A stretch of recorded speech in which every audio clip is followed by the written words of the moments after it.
plaisir d'être avec vous aujourd'hui et je profite pour remercier Gorgui et saluer les autorités, les amis qui sont présents. Pour se poser la question de savoir qu'est-ce que la santé fait dans l'économie. Et j'ai toujours dit à Gorgui et à tout le monde qu'il n'y a pas de prospérité sans santé, il n'y a pas de productivité sans santé. Et malheureusement, dans nos pays, très souvent, quand on liste les priorités, on parle de tout sauf de la santé. Il est important de comprendre que la santé est non seulement déterminante pour le développement, mais les crises sanitaires peuvent freiner tout développement économique. Nous l'avons vu durant la pandémie, mais aussi durant beaucoup d'autres épidémies.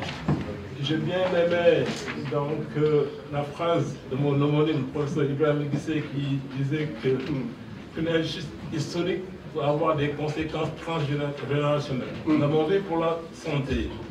Quand on regarde l'état de santé des populations africaines avant la colonisation, on se rend compte qu'il y a beaucoup de maladies qui n'existaient pas en Afrique, notamment les maladies chroniques, qu'on appelle les maladies non transmissibles. Et quand on regarde les écrits des médecins militaires de l'époque coloniale, ils disaient que les populations africaines n'ont pas de diabète et n'ont pas d'hypertension. Mais aujourd'hui, nous sommes près de 50% de décès liés à ces maladies non transmissibles, parce que nous avons changé de mode de vie.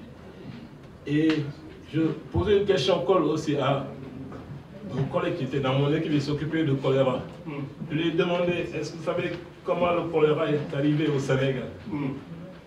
C'est nos Français. Je lui ai dit, c'est à partir de la France, à partir de Marseille en 1868. On travaille les bateaux qui venaient à Saint-Louis, ensuite par voie terrestre aussi par les pays de la Méditerranée, que le choléra est entré au Sénégal. Et vous voyez donc qu'on a tendance à croire que ces maladies transmissibles partent souvent de l'Afrique.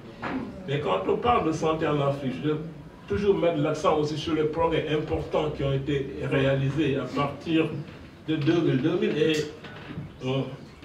baseline important parce que c'est en ce moment que nous avons commencé à mettre en œuvre les objectifs du millénaire pour le développement et beaucoup d'initiatives sont nées à partir de ces années.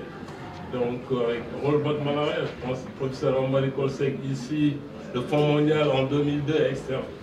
Et déjà, quand on regarde pour le paludisme, spécifiquement, entre 2000 et 2012, les efforts consentis ont permis de réduire la mortalité par 40% et le nombre de cas à 60% en Afrique. C'est déjà un résultat extrêmement important, mais malheureusement, on a stagné depuis 2012.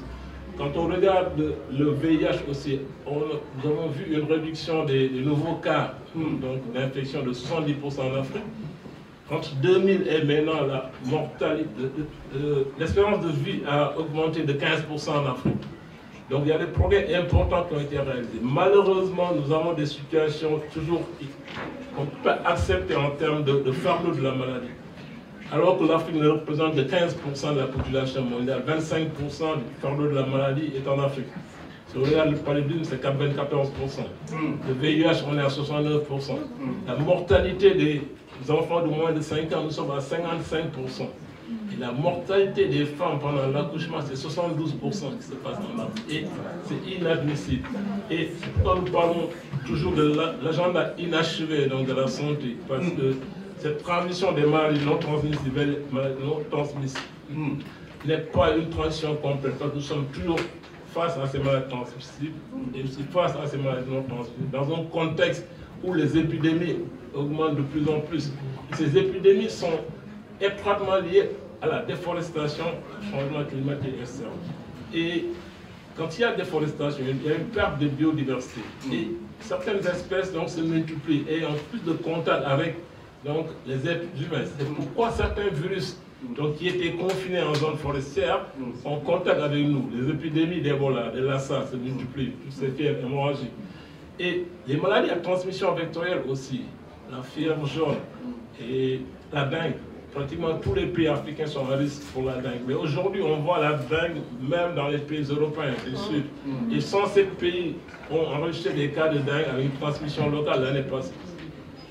Et ce qui est alarmant, c'est qu'aujourd'hui, encore en 2025, on parle de maladies tropicales négligées. Et quand on parle de maladies négligées, on parle de population négligée en réalité. Parce que tout simplement, ces maladies ne représentent pas une menace pour les pays développés. Il n'y a pas d'investissement sur la recherche et le développement pour avoir de nouveaux médicaments, des vaccins pour lutter contre ces maladies. Raison pour laquelle donc, nous aurions parlé de la décolonisation de la santé mondiale il y a 3 ans, à l'occasion du gingembre. Mais la décoloniser la santé mondiale, cela signifie aussi une appropriation au niveau national. Parce que si on décolonise au niveau mondial, qu'au niveau national, la santé n'est pas mise en priorité, nous allons continuer à attendre que notre sécurité sanitaire soit assurée par des financements extérieurs. Et aujourd'hui, si on est sérieux par rapport à la souveraineté, par rapport au développement de l'Afrique, nous devons investir dans la santé. Et c'est là où donc, le dividende démographique est intéressant. On peut considérer la population comme un fardeau, mais si la population est bien éduquée, parce que l'éducation est le déterminant clé de la santé. Quand les femmes sont bien éduquées, elles arrivent à se prendre en charge sur le plan santé, arrivent à prendre en charge la santé de leurs enfants. Et moi, je suis le 8e enfant de ma famille. Et ma maman a été éduquée. Donc, elle a su prendre en charge ma santé et mon éducation, ainsi que celle de mes soeurs et de mes frères. Et il y a 3 docteurs dans ma famille. Donc, pour vous dire que ce n'est pas seulement le nombre qui est important, mais il y a d'autres déterminants qui sont importants. Et l'éducation est un déterminant essentiel pour le développement, mais aussi pour la santé. Et pour conclure, il est important qu'on aille à l'approche de la santé dans toutes les politiques.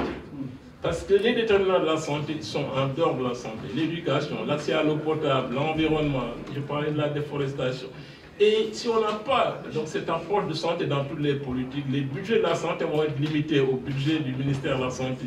Et ça ne marche pas comme ça. Et maintenant, pour tirer profit de ce dividende démographique, il est important que ces jeunes soient bien éduqués. Nous avons une opportunité avec les nouvelles technologies, donc d'avoir une santé digitale avancée si les jeunes sont bien éduqués, mais aussi les impliquer dans la promotion de la santé pour avoir une approche préventive au lieu d'attendre que les gens tombent malades pour dépenser beaucoup d'argent à soigner des maladies qu'on n'arrive pas tout le temps à soigner. Donc avoir cette approche de promotion de la santé, de la prévention, en ayant en tête qu'investir dans la santé, c'est en réalité investir dans le développement durable. Je vous remercie. Excellent.